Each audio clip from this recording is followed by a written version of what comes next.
Ini adalah salah satu kisah paling memilukan dalam sejarah keselamatan penerbangan. Gambar-gambar di lokasi kecelakaan menunjukkan bagian dalam pesawat yang berlubang dan terbakar.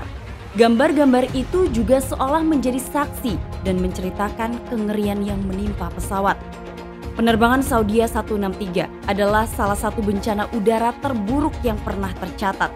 Ini adalah kisah tentang keselamatan, kebakaran pesawat, miskomunikasi, salah manajemen, dan serangkaian kejadian membingungkan yang menyebabkan bencana total. Lantas ada apa dengan Saudia 163? Saya Tamara Del, kita take off ke kronologi.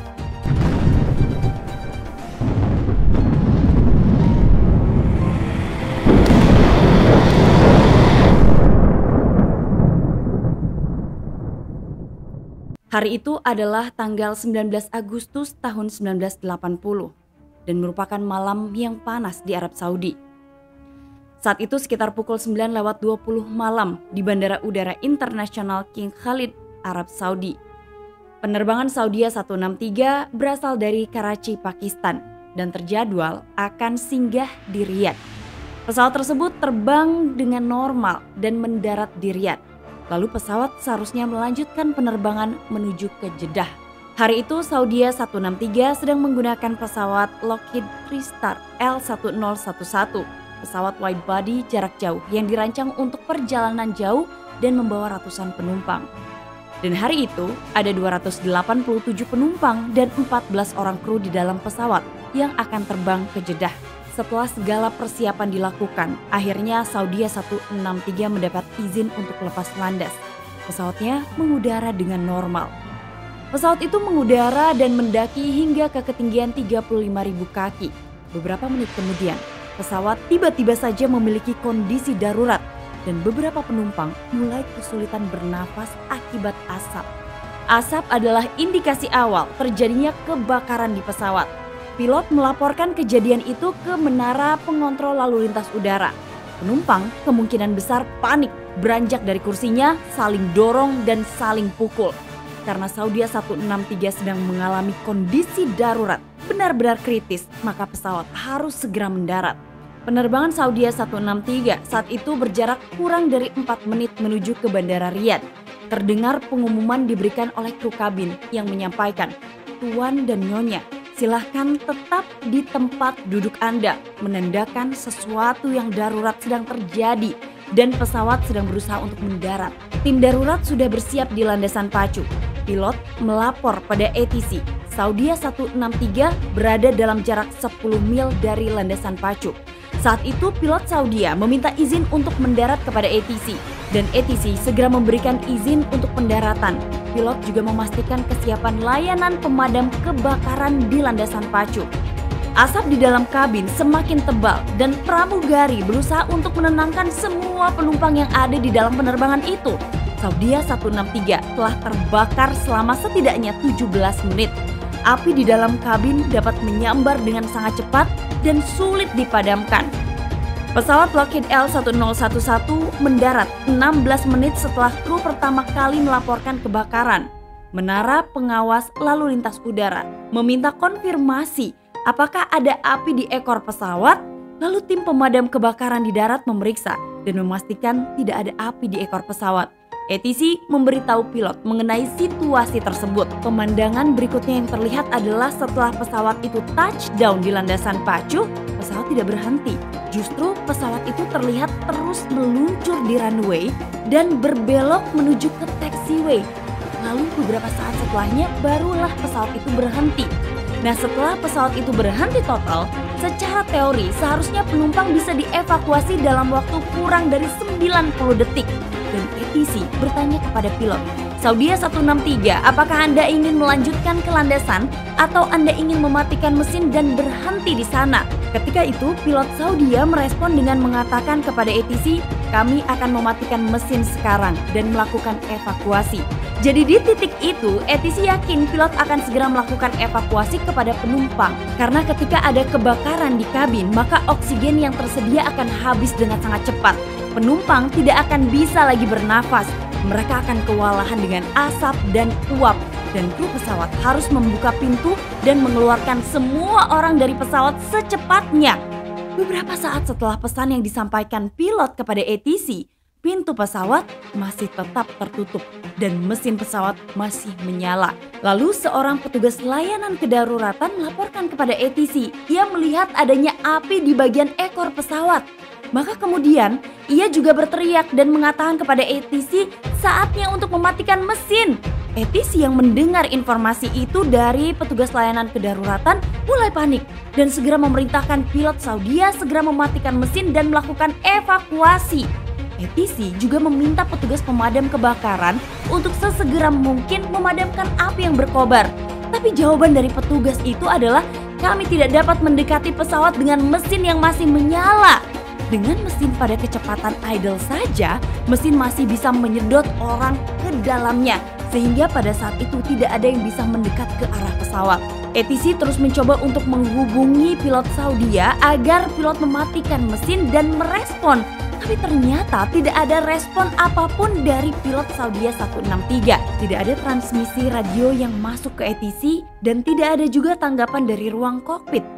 Dan tidak ada tanda-tanda evakuasi. Sekitar 3 menit 15 detik setelah berhenti di taxiway, api berkobar sangat besar membakar pesawat. Dan tidak ada satupun orang yang keluar dari dalam pesawat itu. Hal ini membuat banyak pihak kebingungan. Api telah melenyapkan bagian atas pesawat dan sirip ekor hingga kokpit. Dan semua 301 orang di dalam pesawat itu meninggal dunia. Ini adalah bencana pesawat tunggal paling mematikan kedua hingga saat ini. Dan dapat dipastikan sesuatu hal yang tragis telah terjadi pada penerbangan Saudi 163. Penyelidik harus memeriksa reruntuhan yang masih berasap untuk mencari tahu apa yang terjadi pada penerbangan 163. Ada 2 pertanyaan utama yang diajukan kepada para penyelidik. Yang pertama adalah mengapa pesawat berhenti dan tidak ada evakuasi penumpang. Dan yang kedua adalah kenapa ada kebakaran di pesawat tersebut sejak awal penerbangan. NTSB dan pabrikan pesawat Lockheed mengirim penyelidikan untuk membantu pihak Saudi. Mereka ditunjuk untuk menentukan penyebab kebakaran pada penerbangan 163. Pihak Saudi bertanggung jawab sesuai dengan aturan internasional. Tetapi kenyataannya mereka tidak memiliki banyak pengalaman dalam kecelakaan pesawat besar. Jadi NTSB Amerika Serikat membantu mereka dalam proses penyelidikan. Para penyelidik gabungan ini menemukan bahwa penumpang telah bergerak maju dan berkumpul di dekat pintu setelah pesawat berhenti. Pasti ada kebingungan massal pada saat itu. Bisakah kalian bayangkan ketika sebuah pesawat dalam kondisi terbakar hebat, pasti semua orang yang ada di dalam pesawat itu berlomba-lomba untuk menggapai pintu dan dapat keluar dari pesawat itu. Tapi nyatanya apa yang terjadi tidak seperti itu. Tidak satu orang pun yang keluar dari dalam pesawat itu. Pertanyaannya, apakah mereka mencoba untuk membuka pintu pesawat? Tapi sepertinya menurut tim penyelidik hal itu tidak dilakukan. Tidak ada emergency handle yang ditarik. Fakta bahwa tidak ada yang mencoba membuka pintu dari dalam pesawat membuat spekulasi bahwa orang-orang di dalam pesawat mungkin sudah tidak sadarkan diri dan tidak dapat membuka pintu sehingga mereka tidak bisa menyelamatkan diri mereka masing-masing. Atap pesawat memang terlihat benar-benar hilang. Bagian sisi-sisinya pun hilang. Semuanya dalam kondisi terbakar habis kecuali rangka kursi. Kain-kain di dalam pesawat pun semuanya terbakar habis. Terjadi kerusakan total di area kabin. Di bagian belakang pesawat itu, tepatnya di sisi kiri, di lorong, ada lubang di lantainya. Beberapa tes terus dilakukan hingga kemudian ada salah satu teori yang muncul dan cukup dipercaya, yaitu teori bahwa korek api menjadi sumber kebakaran.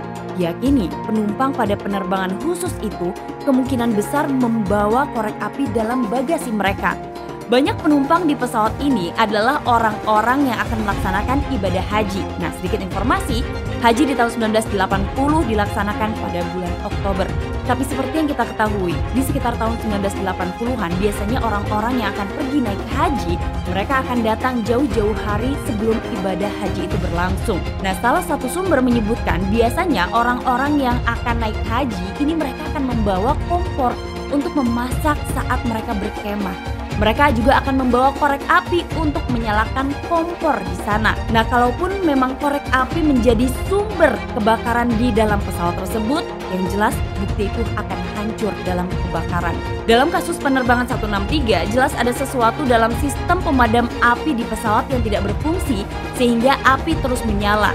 Anehnya detektor asap bekerja dengan benar, tapi api terus menyebar dalam penerbangan itu. Para penyelidik memeriksa spesifikasi kompartemen kargo belakang di pesawat Saudi 163. Mereka menemukan bahwa sertifikasi asli kompartemen kargo seharusnya dimiliki pesawat yang lebih kecil. Nah, ternyata selama 3 dekade sejak tahun 1950, desain pesawat berubah. Kompartemennya diubah menjadi lebih besar. Itu berarti ada lebih banyak oksigen yang mungkin memicu api terus berkobar di kompartemen.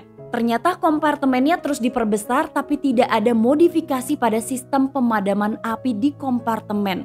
Nah, ternyata ketika diselidiki oleh tim investigasi, ruang kargo pada pesawat Lockheed L1011 melibatkan penggunaan lapisan Nomex yang digunakan untuk pakaian tahan api dan dianggap akan melindungi kompartemen dan memungkinkan pemadaman api di pesawat.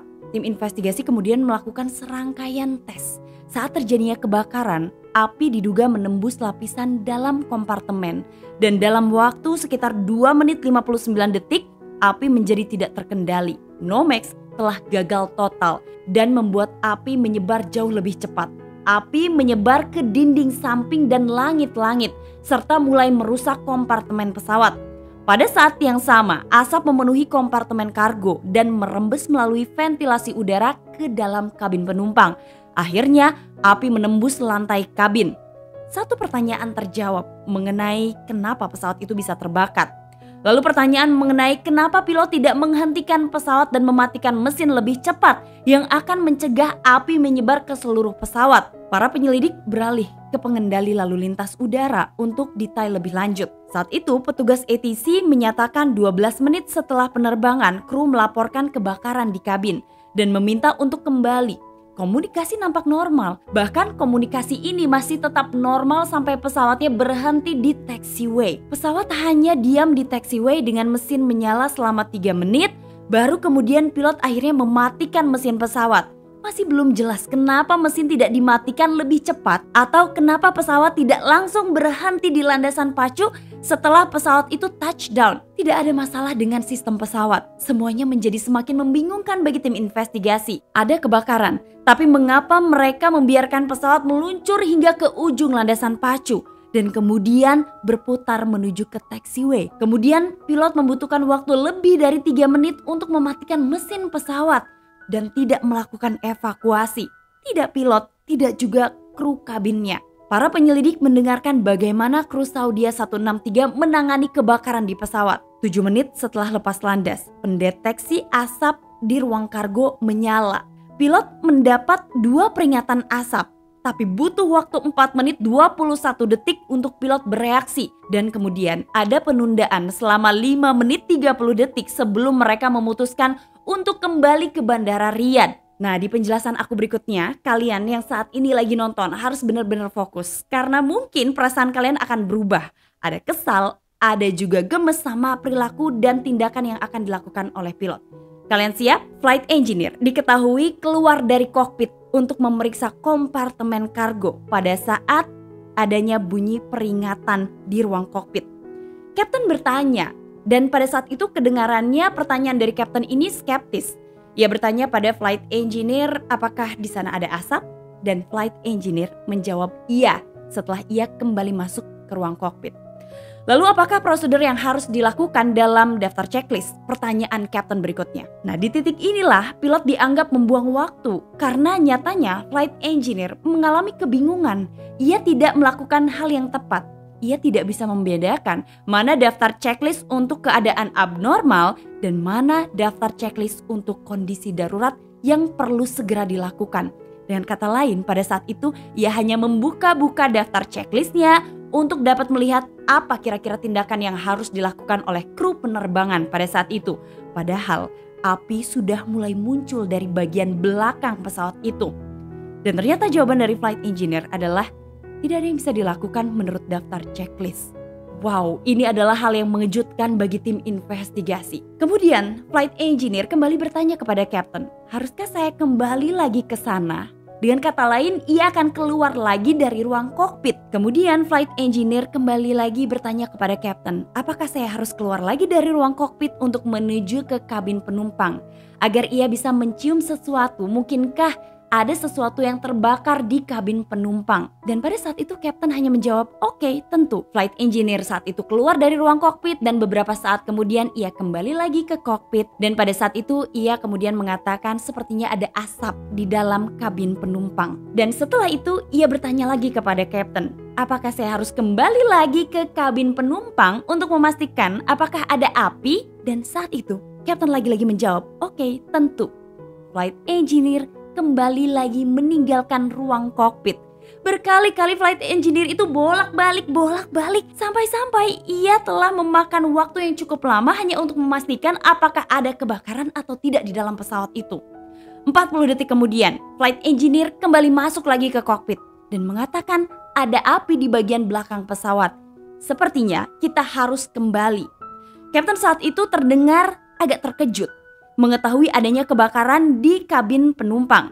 Barulah kemudian ia memutuskan untuk memutar kembali pesawatnya menuju ke Riyadh.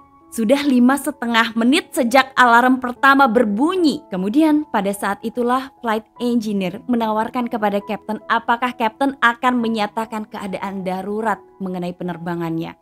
Nah, pada saat itu juga seorang pramugari terdengar masuk ke ruang kokpit dan mengatakan kepada kru kokpit adanya kebakaran di kabin. Dan kebakarannya ini sudah cukup besar membuat para penumpang sesak. Namun saat itu kapten terdengar tidak menjawab apapun. Dan seperti yang kita ketahui, flight engineer sudah menyarankan kapten untuk melaporkan kondisi darurat kepada ATC. Tapi ternyata kapten tidak menyatakan keadaan darurat kepada ATC. Flight engineer bertanya kepada kapten, apakah kita akan menyatakan keadaan darurat? Dan kapten ternyata menjawab negatif. Kondisi kebakaran dipercayai sudah sangat parah di dalam penerbangan itu. Kapten mengabaikan kekhawatiran kru lainnya di ruang kokpit maupun kekhawatiran pramugari. Sampai kemudian seorang pramugari terdengar kembali masuk ke ruang kokpit dan melapor kondisi di kabin penumpang bahwa kabin semakin tidak terkendali. Dan pada saat itu pramugari bertanya kepada kapten apakah mereka harus memulai evakuasi penumpang. Kapten tidak menghiraukan kata-kata pramugari. Ia justru meminta pengaturan flaps kepada first officer. Lalu kapten menyebutkan sebuah kalimat, hanya jika berada di darat.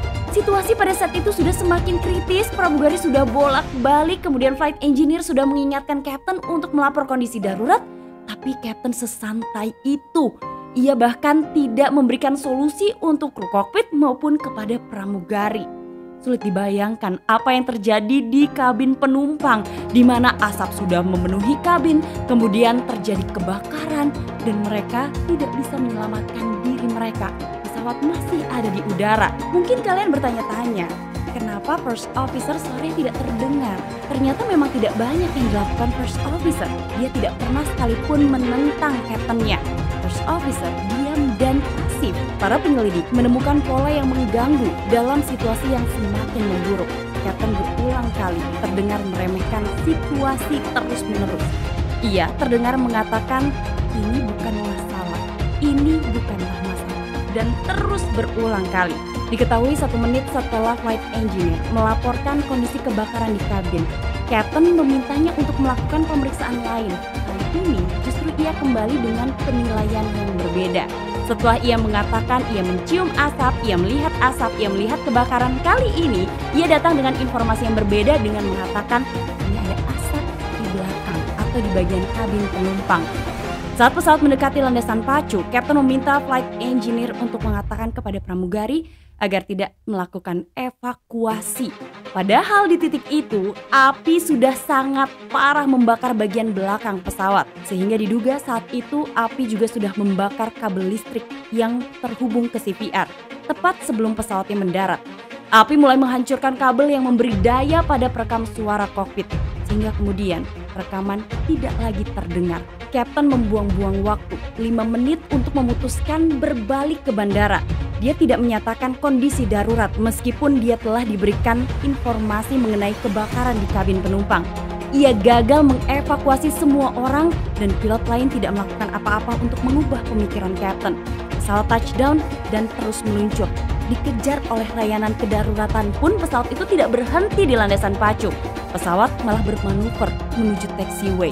Para penyelidik kemudian memeriksa catatan pilot dan ternyata mereka mengetahui bahwa kru Saudi 163 tidak kompeten. Mereka mencari tahu latar belakang dari ketiga kru kokpit. Apakah mereka dilatih dengan benar untuk menangani kondisi darurat dan kebakaran?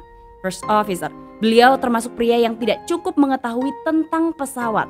Dan sebelumnya ia pernah dikeluarkan dari sekolah penerbangan. Tetapi diaktifkan kembali 2 tahun kemudian. Karena beberapa masalah yang ia hadapi, kemudian ia menjadi sosok yang pasif di dalam penerbangan 163. Flight engineer diketahui gagal memenuhi syarat sebagai captain dan first officer. Dia hanya dipekerjakan oleh maskapai penerbangan sebagai flight engineer dan kemudian terpaksa membayar pelatihannya sendiri untuk mempertahankan pekerjaannya. Catatan menunjukkan bahwa kualifikasi captain juga dipertanyakan. Ia lambat dalam belajar daripada pilot yang lainnya. Ia harus lebih banyak melakukan pelatihan daripada yang seharusnya. Rekam pelatihan Captain menunjukkan bahwa dia ragu-ragu dan lambat, dan itu semua tercermin dalam peristiwa kecelakaan. Ketiga orang itu sangatlah lemah. Tidak satu pun dari mereka seharusnya berada di kokpit, apalagi bekerja sama di ruang kokpit penerbangan 163. Karena perekam suara kokpit gagal tepat sebelum Tristar mendarat, penyelidikan tidak dapat menemukan mengapa Captain tidak memerintahkan evakuasi. Tetapi mereka menunjukkan bahwa tindakan Captain merupakan faktor penyebab kebakaran. Karena ada kemungkinan bahwa Captain menyangkal tentang tingkat keparahan kebakaran dan situasi di kabin semakin buruk. Hal lain yang kemudian perlu diperhatikan menurut NTSB adalah bahwa kru menyadari bahwa jika mereka mematikan pesawat di landasan pacu, maka akan terjadi penutupan bandara. Ini adalah hal-hal yang dapat membahayakan pekerjaan mereka. Meskipun para penyelidik tidak dapat memastikan sumber api, mereka merekomendasikan perbaikan untuk semua kompartemen kargo untuk membuat kompartemen kargo pesawat Lockheed semakin aman. Mereka juga merekomendasikan untuk menghapus Normex. FAA mempertimbangkan rekomendasi itu tetapi baru pada tahun 1998 atau hampir 2 dekade kemudian mengubah peraturan tersebut. Sekarang, semua kompartemen kargo di pesawat komersial, pesawat penumpang harus berisi sistem deteksi kebakaran. Wadelvers, gimana menurut kalian nih? Ini bener-bener gemes gak sih kalian sama pilotnya? Entah apa sih sebenarnya yang terjadi, tapi menurut rekaman CVR yang diselidiki sama NTSB, 3 orang kru kokpit ini dinilai lambat untuk menanggulangi masalah. Tapi kalian merasa hal yang sama gak sih? Tulis komen kalian di bawah sini untuk sharing sama aku apa yang kalian rasain ketika kalian nonton episode kali ini. Terima kasih, sampai ketemu di episode selanjutnya. Assalamualaikum warahmatullahi wabarakatuh.